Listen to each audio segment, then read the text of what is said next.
नमस्कार मंडळी. तर मी आता आहे गावाला आणि गावाला आता कोणता सीझन चालू आहे तुम्हाला माहिती आहे, पेरणीचा सीझन. आणि आज माझे पप्पा नांगर धरणार आहेत कारण का आजोबांना आता जमत नाही, त्यांचं वय जास्त झालं आहे. तर आता आम्ही जाणार आहोत पेरायला. तर पेरायला 2-3 दाढी आहेत, त्या 2-3 दाढी आमच्या किती तासात कंप्लीट होणार आहेत त्या आज आपण बघणार आहोत. आणि माझी ओळख सांगितलं तर मी प्रतीक करंजकर आणि आपलं यूट्यूब चॅनल आहे कोकणी वारस. आणि मी आता चिपळूण या आपल्या तालुक्यात गांगरे या गावामध्ये आहे आणि आता आपण जाणार आहोत पेरायला. तर चला आणि शेवटपर्यंत व्हिडिओ नक्की बघा. पूर्ण पेरणी कशी असते आणि गावचं आपलं पूर्ण निसर्गरम्य वातावरण कसं असतं हे आपल्या ह्या व्हिडिओमध्ये तुम्हाला बघायला मिळणार आहे. तर चला.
हो घेतली वरात.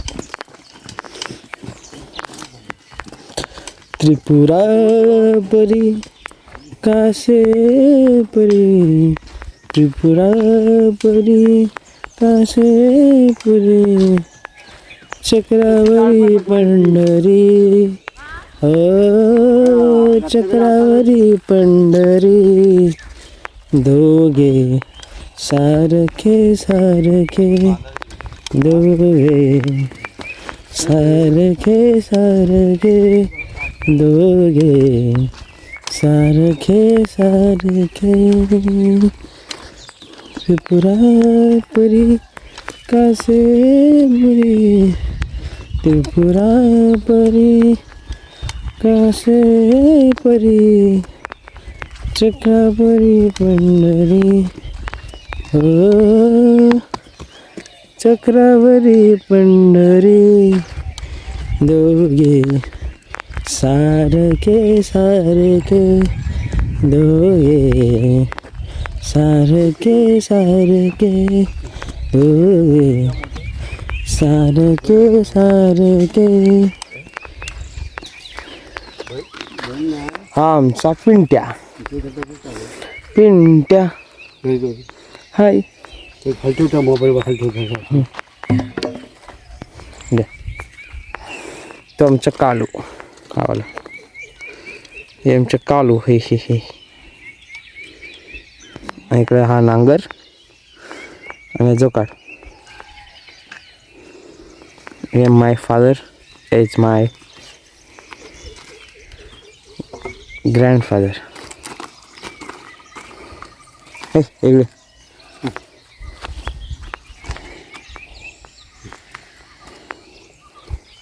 तुम्ही आतमध्ये कसं थांबलो, तुम्ही बाहेर या. दोन्ही झाले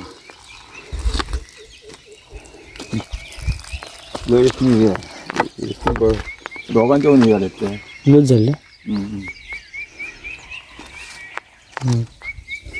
सोडून नाही करा पाहिजे.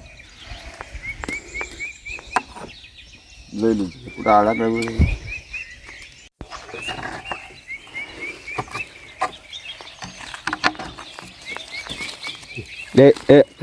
दोरीची गाठ बांधली. हा हा हा हा काय सुटले खाली कुठली सुट्टे हाय हाय हात जमा वरद दे वरद वरद.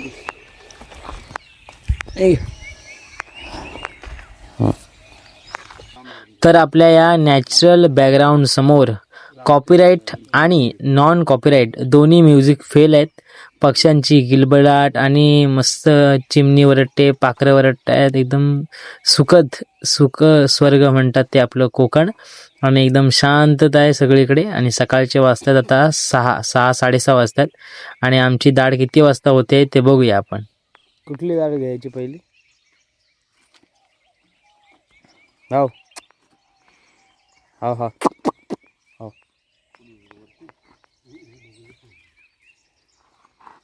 तर अशा प्रकारे पेऱ्याचा पहिला मुहूर्त सुरू झालाय. तर गणपती बाप्पा मोरया. चला सावकाश चला, सावकाश चला आणि पटापट दाढी पूर्ण करा. आणि उन्हाच्या आत आपल्याला घरात जायचं एवढं लक्षात ठेवा पोरांनो. चला चला.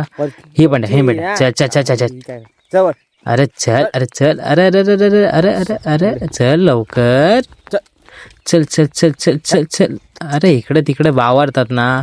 वा किती आता फक्त पेऱ्याला बाहेर काढताव आणि फोडीला आणि त्यानंतर चिखल पाडायला आणि आपल्या लावणीला. त्यामुळे बैल कसं बावारतात. ते आपल्या वाड्यात बांधलेले असतात ना, त्यामुळं त्यांना सुरुवातीला जरा शिमूट मारायला लागते. म्हणजे शिमटे ती जरा लावायला लागते. त्यानंतर ते बरोबर आपल्या चालीवर चालतात. त्यांना थोडासा सुरुवातीला जरा दबवायला लागते. मग ते जरा कसं आपले जांगली जरा एकदम जवान आहेत ना, त्यामुळे कसं त्यांचा पिट्या काढायचा कसा त्या आपल्या जांगलीना बरोबर माहिती आहे. त्यामुळे ही आणि ही थोडा सुरुवातीला दोऱ्या धरायला लागतात. त्यानंतर मग बैलांना सवय झाली का ही बोलल्यावर जागेवर फिरायचं आहे, पायाशी फिरायचं आहे, कुठे कुठे फिरायचं सगळं आपल्या बैलांना माहिती आहे. तरीसुद्धा आपण थोडासा सुरुवातीला मेहनत घ्यायला लागते. थोडीशी कष्ट करायला लागतात आपल्याला पण बैलांना शिकवण्यासाठी. म्हणजे कसं माहिती असतं त्यांना, पण ते कसं जरा सवय लावली ना, सवय लावून दिली का त्यांना बरोबर समजतो. ही बोलायचं तर ही पायाशी फिरणार, पायाशी बोलल्यावर पायाशी फिरणार, ही बोलल्यावर गोल फिरणार. म्हणजे त्यांना सगळी भाषा पहिल्यापासून शिकवली जाते लहानापासून. बैलांना शिकवताना चांगला धोपटून काढतात. तेव्हा कुठे आता हे बैल एकदम तयार होतात संसारासाठी शेतकऱ्याच्या. तरी आपली जोडी थोड्याच वेळेत नांदायला सुरुवात करेल. म्हणजेच नांदायला नांदायला नांदायला मला बाई जायचं नांदायला ते नाही. म्हणजे काय तुम्हाला सांगता मी. नांदायला म्हणजे ज्यांना सवय बैलांना सवय झाली ना का बैल कसं आपोआप जागेवर फिरतात, आपोआप त्यांना वारा समजतो. आता हा माझे पप्पा बघा इथं नांगर धरत आहेत आणि हा मध्ये जी रेक पडते त्याला म्हणतात एक वारा. एक वारा अशा अनेक वऱ्यांनी मग आपली दाढ पूर्ण पेटली जाते. तर बैल नांदलं का बरोबर बैल वाऱ्याला फिरतात. फक्त जांगली आपलं स्ट्रॉंग पाहिजेत आणि नांगर एकदम हातात गच्चम पकडला पाहिजे. नाहीतर तुम्हाला एक क्लिप दाखवता, मी बैल धरलं होतं शेवट लावू तुम्हाला दाखवता. शेवटपर्यंत व्हिडिओ बघितला ना तुम्हाला सगळा समजेल. जो नुसतं गांगरवून टाकलेलं मला इकडे नेत आहेत तिकडे नेत आहेत. मी अजिबात हात लावत नाही. अजून मला टाईम आहे. पप्पा बरोबर धरतात एकदम. मूठ आवडली का बैल बरोबर आवलतात. म्हणजे आटोप्यात येतं हो. एकदम असे कंट्रोलमध्ये येतात. कंट्रोलमध्ये. काय झाला नांगर वाटतं जरा पुढं करायला पाहिजे होता. ते कसं टणक आहे ना नवीन जमीन. आता टणक आहे जमीन नाही टणक झाली आहे. थोडी झाली नाही हाय अजून. पावसाचा थेंब नाही पडला हो, तिपूस नाही पडला. तो नांगर टुपतच नाही. ज्याला फाल बिल पाजवलेला नाही आमचा एवढा तो आतमध्ये जो नांगरतच नाही तो जर आता दाबायला लागतो आमच्या जांगण्याला. आणि आमचं झो पठ्ठे काय वाढतायत नुसतं झो साप फडशा पाडणार 1-2 तासात वाटतंय. आपल्या 1.5 तासात 3 दाढी होतील असं वाटतोय. 2 तासात तरी होतील आरामशीर. बघूया आता पुढं किती वेळ जातोय आणि कसं काय होतोय. मी प्रतीक करंजकर कॉम्प्युटरमध्ये बसलेला आहे आणि आपल्या पिंटेची दोरी पकडलेला आहे. तर तुम्ही शेवटपर्यंत व्हिडिओ बघत राहा आणि आपली कोकणातली ही माझ्या अनुभव राहा. तर चला धन्यवाद मंडळी. पुढे तुम्ही कंटिन्यू बघत राहा व्हिडिओ. हां हां हां हां. लूज बांधली ती मान काढलं.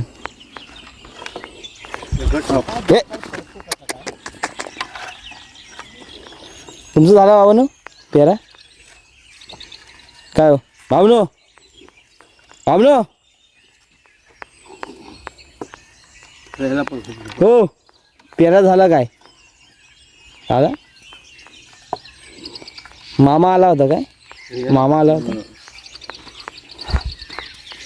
गोचिड बघा गोचिड. कोटी आता कुठे दिसते भरलं होतं बघ. हाय अजून हाय म्हणजे अजून भरपूर आहे. बरीच आहे. हाय ही काय हलतच नाही. लावसट सारखी चटून राहिले. लावसट फुल्लं होतं. भरपूर आहे. हे चल चल ए. च- च- ये इकडे, ये. इकडे ये कुंड्या. हा आमचा परसावन. बाकीच्यांच्या जाडी पेरून झाल्यात, मध्ये मध्ये दिसते बाकीच्यांच्या जाडी पेरून झाल्यात. आणि आता ही इकडची ही आमची पहिली दाट पेरताय.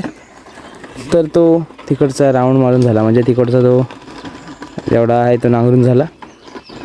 आणि आता वारा म्हणजे इकडचा जो ही जी पहिली लाईन येते ना नांगराने, ही पहिली रेषा ही खेचली जाते ना, याला म्हणतात वारा. तो तो का नांगर उकरी देतोय ना ती लाईन, म्हणजे ती रेषा उकरी देतोय त्याला म्हणतात वारा. तर तिकडची जागा कवर करायला, तिकडचं मिळवायला, म्हणजे त्यासाठी तिकडनं वारा टाकला जातो. मग तसा हळूहळू असं गोल करून करून करून तो तिकडचा भाग पूर्ण होतो असा. हे माझे पप्पा, हे पहिल्यापासून शेतकरी नाही अजिबात, मामाकडे येऊन येऊन नांगर शिकले असं, पण व्यवस्थित चालवलं. मी तुमचा कोकणी वारस नमस्कार. शुभ सकाळ.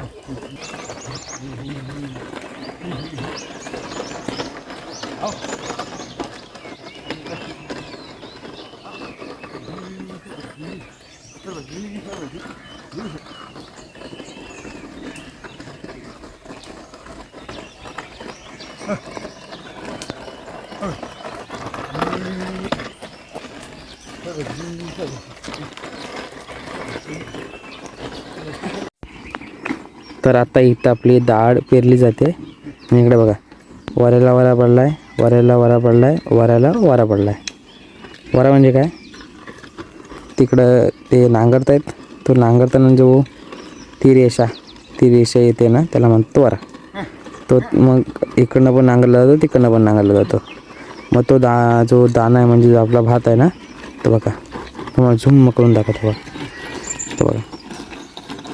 मग तो कसा आपला दाणा आहे ना, तो आधी पेरला जातो. काय लोक वरून पेरतात, काय लोक वरून पेरतात आणि मग ढिपूल मारतात. ढिपूल कसे मारतात, तिकडे आया ढिपूल मारते, हे बघा ते कसे मारतात दाखवतो. आधी इकडे तुम्हाला सांगतो.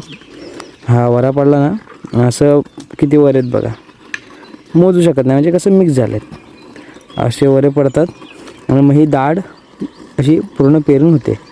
ही आपली ऑर्गेनिक फार्मिंग, म्हणजे आपली जुन्या काळापासून चालत आली आहे पारंपरिक शेती.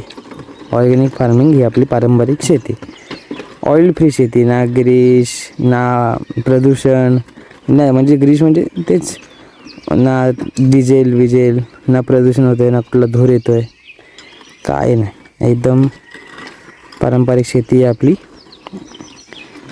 आता आमच्या आजोबांकडे बैल आहेत, बाकीच्यांनी पण काहींकडे बैल आहेत, नाही तर बाकीच्यांनी ट्रॅक्टरने नांगरले. ते बघा तिकडं डाळ नांगरलेली नाही बघा. इकडं अशी जो डार्क भाग दिसते ना, एकदम गडद काळासारखा चॉकलेटीवाला, तिकडं नांगरलेले आहे बघा खाली. इकडं पण नांगरलेलं आहे. आणि आपण आता परसवण्यातल्या शेतात आहोत. परसवण्यातल्या याला परसवण असं म्हणतात आमच्याकडं. आणि मी आहे आपल्या गांगरे गावात, ठीक आहे. हा बघा, ही इकडं अशी आपली डाळ पेरून होते, म्हणजे इकडं चालू आहे. तिकडे डाळ पेरून झाले आणि ढिपूल कसं मारतात तुम्हाला दाखवतो, ठीक आहे. इकडं आमची आई ढिपूल मारते, ते बघा. ढिपूल मारतात म्हणजे कसं माहिती आहे, हा बघा मोठे ढिपूल असतात ना, ती फोडायची, असा आडवा ढिपूल आपला कुदल मारायचा. म्हणजे कसा, जे मध्ये फटी राहतात ना, जेव्हा आपण वरा पाडतो तेव्हा मध्ये अशा भेगा राहतात ना, त्या भरून काढायच्या. मग जो आपला भात आहे, जो दाणा आहे, तो एकसारखा मिसळतो आणि मग सगळीकडे भात एकसारखा येतो असा. आमची आई 60च्या वरतीचं वय गेलं आहे, पण गावची माणसं म्हणतात ना एकदम खमकी असतात. तर बघा ढिपूल फोडून सगळीकडे सारखा करून घेतात भात, तर असं सारखा करून घेतात. आणि जिथे नांगर जात नाही, म्हणजे कोपऱ्याला नांगर एवढं लागत नाही, बैल फिरतात तसं, मग तेवढा तिकडं खतायचा असतो असा. इकडं सगळा असा खतून काढायचा. तिकडं पण भात रुजतो मग, म्हणजे तिकडं भात जातो थोडक्यात असा. हा आपला हा ढिपूल मारायचा, असा ढिपूल मारतात. हा असा ढिपूल मारायचा.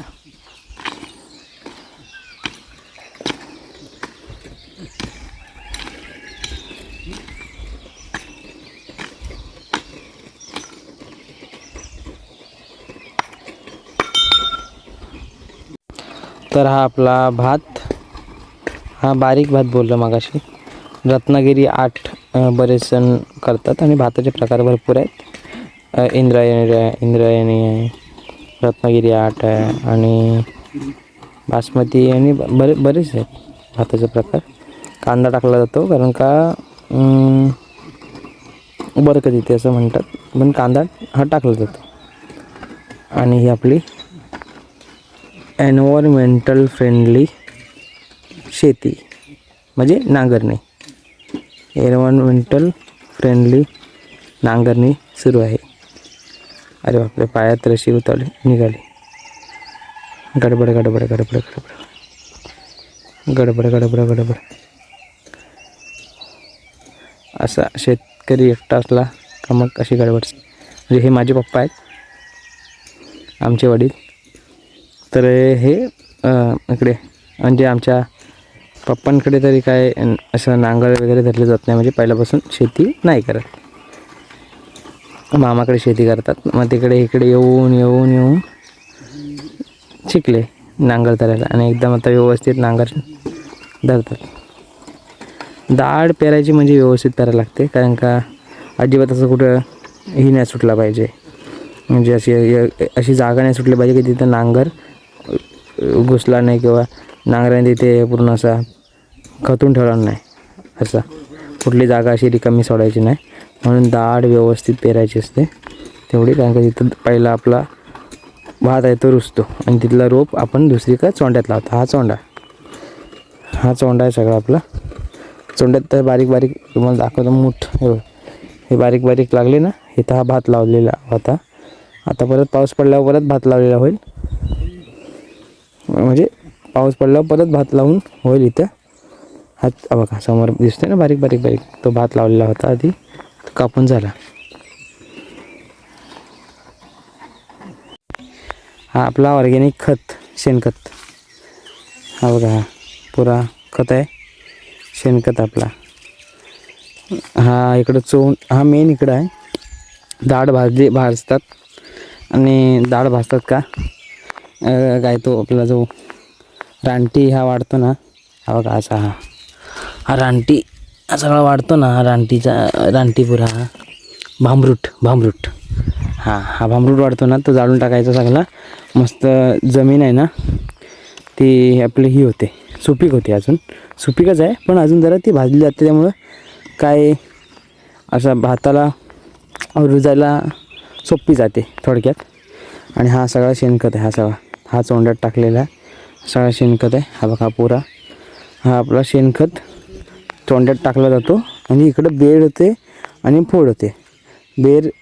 पहिली फोड होते, म्हणजे हा नांगरला जातो नॉर्मल. हा चोंडा आपला नांगरला जातो. त्यानंतर बेड होते, म्हणजे पूर्ण एकदम सगळीकडनं सारखा पूर्ण नांगरला जातो.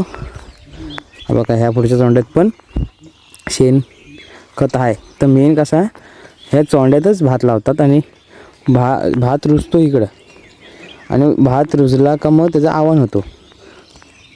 तो आव्हान इकडं आपल्याला लावायचा असतो. मग ही जागा सर्वात महत्त्वाची, कारण का इथंच भात रुजतो आणि इथंच भात पिकतो आणि इथंच भात वर येतो. तर म्हणून इकडं हा सगळा शेणखत टाकून ठेवलेला आहे. खत पण टाकतात, पण डाळीत टाकतात, तो डाळ चांगली यायला. भातात ह्याच्यात पण टाकतात, पण हा शेणखत सर्वात महत्त्वाचा आपल्या ऑर्गॅनिक फार्मिंगमध्ये, म्हणजेच पारंपरिक शेतीमध्ये शेणखताची ही गुणवत्ता जास्त आहे, म्हणजे महत्त्व जास्त आहे आणि गुणवत्ता जशी पण जास्तच आहे. आणि हे शेणखत कुठून येतं, तिकडे दोघं चालतात ना त्यांच्यापासून, म्हणजे आपल्या बैलांपासून. आणि बैल विकायला सुरू केली नाही, विकली, बऱ्याच जणांनी विकली बैल. त्यामुळं शेतीतला पीक कमी येतो आहे किंवा त्यांना काय फरक पडतो आहे काय आपल्याला माहीत नाही एवढा. आपल्या का बैल आहेत, विषय संपला. तो काय गडी आणायचं, नांगरायचं, ट्रॅक्टर ठाटर केला, डिझेल टाका, ऑइल टाका, इकडे तो जमिनीत पडतो आहे नाही पडतो आहे कोण बघतो आहे. त्यामुळं कसा जमिनीला पण जमीन काय तुम्हाला सांगणार नाही, अरे ऑइल पडला म्हणून मी खराब झाली. हां ती एकदम शांत स्लो काय म्हणतात त्याला, स्लो पॉयझन असतो ना तसा, स्लो पॉयझनसारखा हळूहळू विष पसरत जातो. त्यामुळे कसं डिझेल खाली सांडतो ना आपल्या इथं, तर मग ती नापीक होते हळूहळू शेती आपली. म्हणजे काय आता बऱ्याच जणांना जमत नाही बैल राखायचं, म्हणजे त्यांच्या मागं एक माणूस पाहिजे असतो. पण त्यांच्या मागे फिरून तरी आपली तब्येत व्यवस्थित राहते, हातपाय व्यवस्थित राहतात. कारण का आपण काळजी करतो की बाबा बैल आहेत, सकाळी चालवायला घेऊन जायचं आहे, पाणी पाजायचं आहे, खायला घालायचं आहे. मग तसा माणूस ॲक्टिव्ह राहतो, बोध बनत नाही. बोध जर चालक असते माणसाच्या अंगात. हो, म्हणून बैल पण पाहिजे, संसार पण पाहिजे. म्हणजे संसार करणं सोपी नाही, पण तरी शेतकरी करतो. आणि शेतकऱ्यासारखी मेहनत दुसरा कोणी करू शकत नाही, मुंबईचा माणूस अजिबात नाही. तर आता शेवटची दाढ बाकी आहे. ही दाढ झाली आणि परसवनातला शेत करतात, आई बाबा दोघंच आहेत. त्यामुळं एवढं 3च दाढ आणि 3च दाढीचं आव्हान. हे चोंडे दिसत नाही मला, हे सगळे चोंडे भरतात 3 दाढीच्या आव्हानं. 3 दाढीत जेवढा रोप येतो ना भाताचा, पूर्ण एवढे सगळे चोंडेत नाही. हे हा चोंडा इकडे सगळे चोंडे आहेत ना, ह्या सगळ्या चोंड्यात पुरतो 3च दाढीचा हा रोप. जेवढा रोप रुजतो, भात रुजतो तेवढा. आणि ही आपली शेवटची दाढ. आणि आम्ही तिकडं पहिला चांद म्हणून शेत आहे, तिकडं पण करायची. पण आता कसं बाबांना पण जरा तब्येत ही असते आणि आईची पण तब्येत जरा बरी नसते, त्यामुळं इकडचं तेवढं करतात. तिकडं जरा लांब आहे तो शेत, हा घराच्या जवळ आहे. आणि आमची घरं तिकडं हे बघा, तिकडे त्या साईडला आमची घरं आहेत. आणि चांदाकडचं शेत तिकडे पलीकडे एकदम त्या साईडला लांब आहे. तो भात आणाया भारी पडतो, त्यामुळं तिकडचं नाही करत. आणि आता इकडची दाढ पेरायला सुरुवात झाली.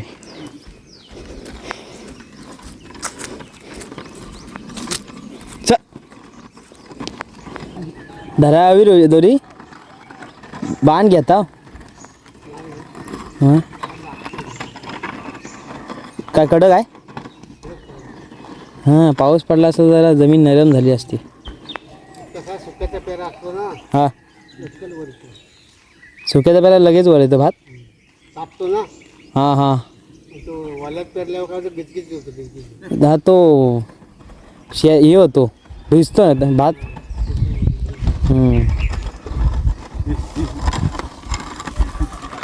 समजला.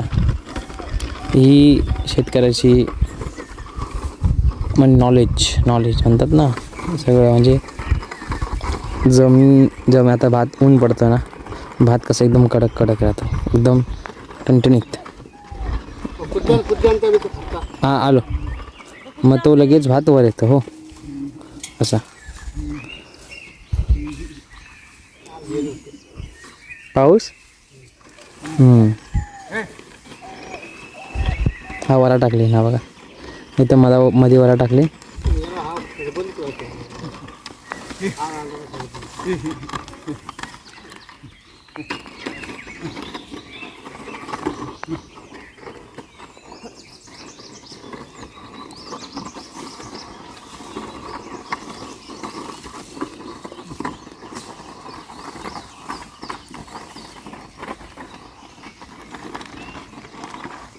बघा बांधाच्या बाजूला बैल जातो तेव्हा किती ही केल्यावर गोल फिरतं ना, पण बांधाच्या बाजूला गेल्यावर किती तेवढा कंट्रोल त्यांना दोघांना दबवायला लागतं. तशी दबवायला म्हणजे बदायला पाहिजेत बैल, बदायला म्हणजे कंट्रोल झाले पाहिजेत बैल आपल्याला, त्याला म्हणतात बदायला. बैल ज्याला बदायला नाही, दबायला, दबलं पाहिजेत बैल. एकदा बैल माझ्यासारखं असतं तर एवढ्यात बैल खाली गेला असतं बांधाच्या खाली. कारण का तेवढा आपलं जजमेंट पाहिजे की बैल कुठं जातो आहे किंवा बैलाला आतमध्ये कसं घ्यायची, बैलाला कुठं घ्यायची, कुठल्या कसा त्याला हे दाखवायचा, राग कसा दाखवायचा, समजवायची कशी, हे सगळा नंतरला हळूहळू समजायला लागतं. हो तर माझ्यासारखं असतं तर खरंच बैल खाली गेला असता. एक बैल खाली गेला असतं, एक बैलवर राहिला असतं. तर आता बैलाला दिसतो पण आपल्या हाकलण्यावर पण असतो की कसा व्यवस्थित हाकलायचा कसं नाही.